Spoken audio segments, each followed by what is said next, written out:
yani bırak ve asasali ya du eminci dişten kudve hem de anniye hem ya brez ocalan ya ji beş gırtiyeli İbraniye müvekkilime yendin avukat arkadaşımız Nevruz Uysal. برا دبني ده هبه بدن ما لدداوية هفته ده ev belgedan me noha parêzer Newroz û Uysal daxuyaniyê ew ê bide. Önce zanin ku gavadi parêzerê rêbera po daxuyanîdan gotin hevd'tna tiye kirin biya way peyama rêbera po hate xwendin.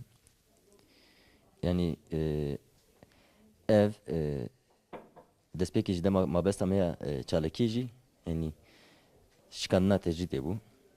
Dîsa em vê wek ew hevd'tna duwazdeh ocaqê ku hate kirin wata ku birayê rêbera po çû me hingî jî me dîsa biryardayîna xwe ya ku em ê tecrîdê temamî heta em neşkînin em ê girevê xwe bidomînin. Niha yê ku vê hevdîtinê jî daye kirin yani tekoşîna îro gelê Kurd dayîkê Kurd ku li her çaralê Kurdistan taybetî jî li Bakurê Kurdistan dayîkên me berxwedan ava bû yani.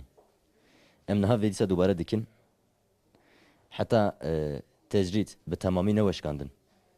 Heta bi ser raya giştî û bi dewletê navnetewî bi rastiyeke rast û rast bi garantoriya wan newekirin jî em vê çalekî xwe nadin seknandin û em biryardayîna xwe jî kêm nakin em pir kêfxweş bûn ku me dîsa ji agahî rêbera postan me peyama rêbera po godar kir.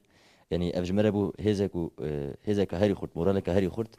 Yani biya way dîsa ez rêbera po silav dikim bejna xwe li ber şoreşa wî li ber jiyana wî ditewînim îro em vê jiyana gelê Kurd rastiya gelê Kurd em deyndarê felsefa rêbera po ne em ê heya emrê me heye em ê li xwedî li felsefa wî û xwedî li rêbera po derbikevin bê serok jiyana be bijî seroka po.